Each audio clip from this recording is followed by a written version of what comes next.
스가랴 11장 말씀은 매우 난해한 말씀입니다.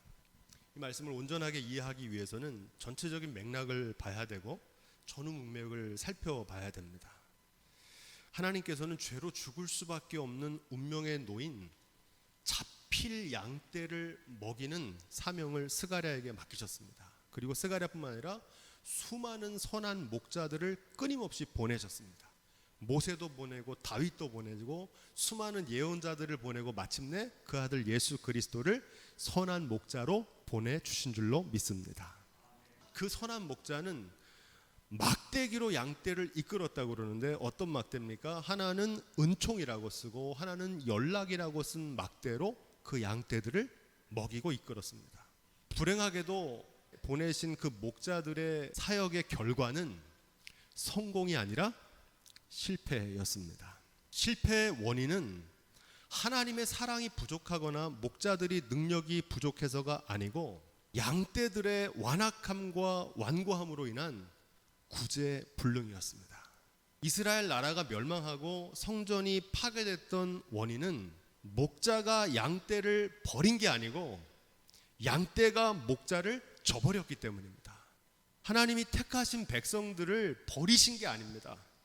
오히려 하나님의 사랑과 은총을 받은 이스라엘 백성이 그 하나님의 사랑과 은총을 저버리고 자멸해버린 겁니다.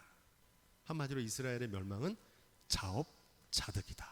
결국 하나님께서는 특단의 조치를 내리시는데 9절에 보니까 뭐라고 되어 있냐면 죽는 대로 내버려두고 망할 대로 내버려두고 피차 살을 먹는 대로 내버려두니라 이렇게 말합니다. 하나님의 가장 무서운 형벌은 그냥 멋대로 하도록 내버려 두시는 겁니다.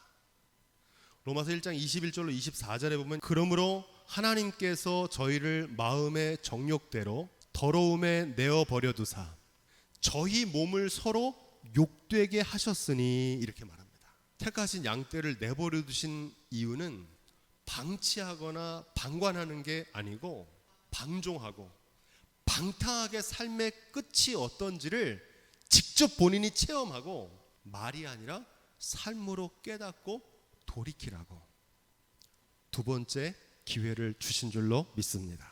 10절 말씀해 보니까 이렇게 되어 있어요.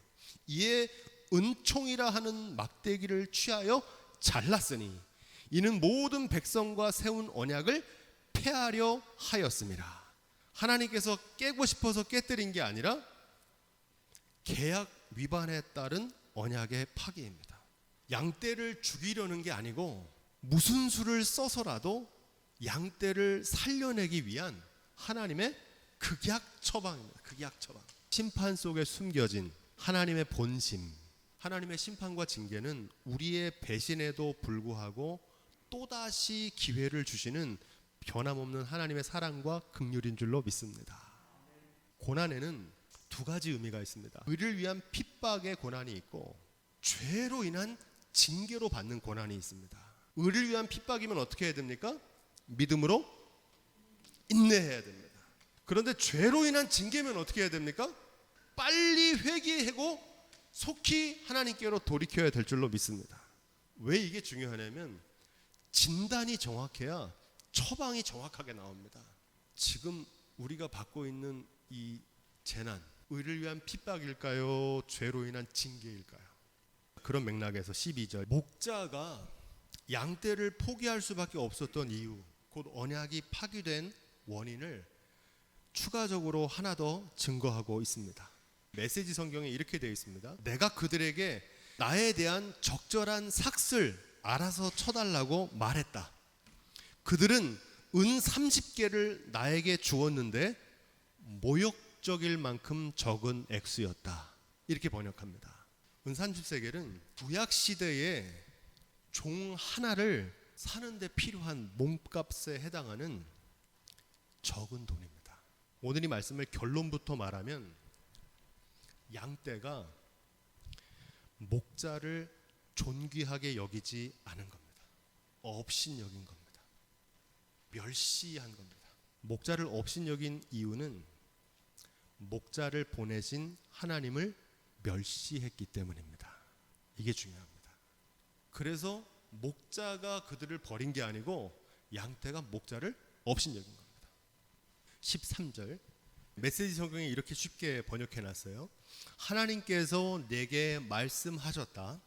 그 돈을 자선 헌금함 속에 던져 넣어라. 내가 한 일에 대해서 그들이 쳐준 값이 고작 그 정도였다. 나는 은 30개를 가져다가 하나님의 성전에 있는 자선 헌금함 속에 던져 넣어 버렸다.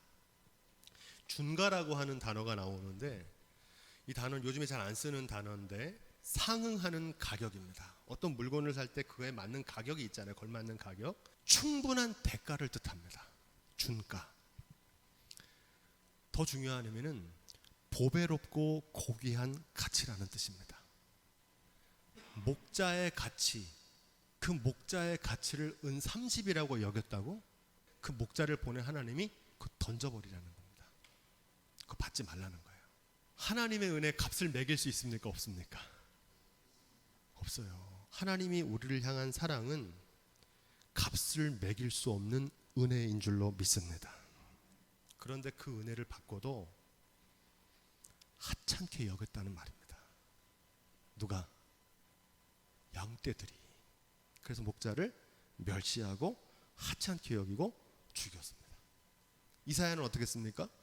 톱으로 켜서 죽였고, 에레미야를 잡아다가 옥에다 가뒀어요. 예수님은 어떻게 했습니까? 십자가에 달아 죽였어요. 누가 그렇게 했습니까? 택하신 양떼들이. 스가랴의 이 예언은 아주 유명한 말씀입니다. 가룟 유다가 예수님을 얼마에 팔았습니까? 은 30에 예수님을 팔 것을 예언한 말씀으로 유명합니다. 마태복음 27장 3절로 10절입니다. 때에 예수를 판 유다가 그의 정죄됨을 보고 스스로 뉘우쳐 그 은 30을 대제사장들과 장로들에게 도로 갖다 주며 가로되 내가 무죄한 죄를 팔고 죄를 범하였도다 하니, 저희가 가로되 그것이 우리에게 무슨 상관이 있느냐, 내가 당하라 하거늘 유다가 은을 성소에 던져놓고 물러가서 스스로 목매어 죽은지라. 대제사장들이 그 은을 거두며 가로되 이것은 피값이라 성전고에 넣어둠이 옳지 않다 하고, 은혼한 후에 이것으로 토기장이의 밭을 사서 나그네의 묘지를 삼았으니, 그러므로 오늘날까지 그 밭을 피밭이라 일컫느니라. 이에 선지자 예레미야로 하신 말씀이 이루었나니 일러스되 저희가 그 정가된 자 곧 이스라엘 자손 중에서 정가된 자의 가격 곧 은 30을 가지고 10절 토기장이의 밭값으로 주었으니 이는 주께서 내게 명하신 바와 같으니라 하였더라. 아멘. 여기 말씀에는 예레미야의 예언이라고 했는데, 예레미야도 예언했고 거기 제 주에 보면 스가랴 11장 12절 13절 이렇게 되어 있습니다. 가룟 유다는 선한 목자로 오신 존귀하신 예수 그리스도의 가치를 모르고 헐값에 팔아 넘겼습니다. 그분이 세상을 구원할 선한 목자란 사실을 가룟 유다뿐만 아니라 모두 몰랐습니다. 돼지 목에 진주 목걸이 같은 겁니다. 그 가치를 모르는 거예요. 모르는 게 죄입니다. 은혜의 가치에 무지하고 진리의 진가를 모르기 때문에 하나님보다 다른 것을 더 소중하게 여기는 삶의 비참한 결과가 바로 가룟 유다의 모습입니다. 주 예수보다 더 귀한 것은 없네. 그렇게 찬양을 하는데 실제로는 어떠냐면 예수님의 가치는 은 30양 정도라고 생각해요. 찬송은 그렇게 하는데 실상은 주 예수보다 귀한 것이 많은 겁니다. 목자가 양떼를 버린 것이 아니고 양떼가 목자의 가치를 몰라서 저버린 겁니다. 주 예수보다 귀한 것이 없네라는 이 찬송의 가사가 우리의 진정한 믿음의 고백이 될 수 있기를 주님의 이름으로 부탁을 드립니다. 자, 14절 말씀. 둘째 맞대기의 이름이 연락인데 이 연락은 영어로 컨택트, 접촉하다는 뜻입니다. 지금 우리가 살고 있는 시대를 어떤 시대라고 그럽니까? 언택트, 비접촉이란 뜻이에요.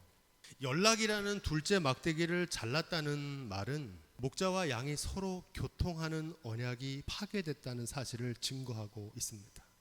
말씀과 기도로 목자와 교통하는 건데 예배의 소중함을 깨닫고 이웃과의 관계의 비접촉, 단절된 일상의 소중함을 깨닫는 기회로 삼아야 될 줄로 믿습니다. 건강한 자에게는 의원이 필요 없다고 예수님 말씀하시는데 이 말은 자신이 병들었다는 사실을 인정할 때 비로소 치료가 시작되는 줄로 믿습니다. 자기가 더럽다는 걸 인식하는 사람이 깨끗이 씻습니다. 무지를 인정할 때, 내가 모른다는 사실을 인정할 때 배움이 시작되는 줄로 믿습니다. 이게 왜 중요하냐면 스스로 의롭다고 여기는 사람은 절대 회개하지 않습니다. 회개하는 깊이만큼 새롭게 하시는 줄로 믿습니다. 자신의 죄와 허물을 인정할 때 비로소 새롭게 됩니다. 그 사람이 의인입니다. 죄 없고 흠 없다고 그러는 사람은 선한 목자가 와도 어쩔 수가 없는 사람들이에요. 가룟 유다는 결국 후회를 합니다. 내가 은 30냥에 하나님의 아들 선한 목자를 팔았구나. 때늦은 후회입니다. 너무 늦기 전에 아직 돌이킬 기회가 있을 때 빨리 회개하는 게 지혜입니다. 왜냐하면 하나님은 오래 참으시거든요. 하지만 영원히 참지는 않으십니다. 구원의 문이 열렸을 때는 누구나 회개하면 들어갈 수 있지만 구원의 문이 닫힌 후에는 들어가고 싶어도 못 들어갑니다. 15절 16절 이 말씀에 우매한 목자가 나오는데 이 우매한 목자는 악한 목자다 이렇게 표현할 수 있습니다. 선한 목자의 반대되는 우매한 목자의 기구를 취할 주니라 이렇게 말합니다. 한 목자를 일으키리라 이렇게 얘기하는데 이 한 목자는 누구를 얘기하냐면은 우매한 목자, 악한 목자를 보내겠다는 겁니다. 누가? 하나님이 보내시겠다는 겁니다. 여기 중요한 의미가 있어요. 선한 목자를 보내셔서 깨닫지 못하면 하나님은 우매한 목자, 악한 목자를 보내십니다. 이게 무슨 말씀이냐면 출애굽기 7장 3절에 보면 하나님께서 애굽에 10가지 재앙을 내리실 때 내가 바로의 마음을 강팍해 하고, 이 강팍하다는 말은 완악하다는 말과 같은 뜻입니다. 완고하다는 말입니다. 고집스럽게 하겠다는 거예요. 근데 그 강팍한 마음을 누가 주셨다는 거예요? 하나님이 그렇게 하셨다는 거예요. 왜 그렇게 하셨느냐?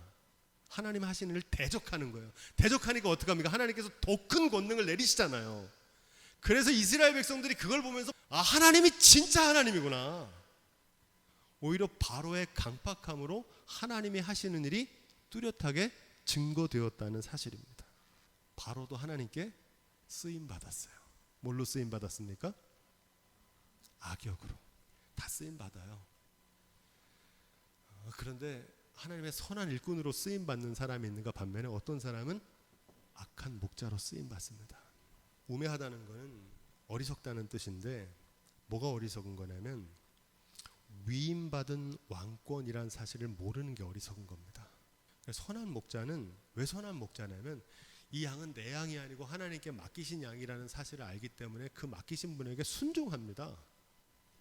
그런데 우매한 목자는 어리석어서 그걸 몰라요. 자기 건 줄 알아요. 그래서 자기 마음대로 자기 멋대로 해요. 그래서 우매한 목자입니다. 그 목자를 보내겠다는 겁니다.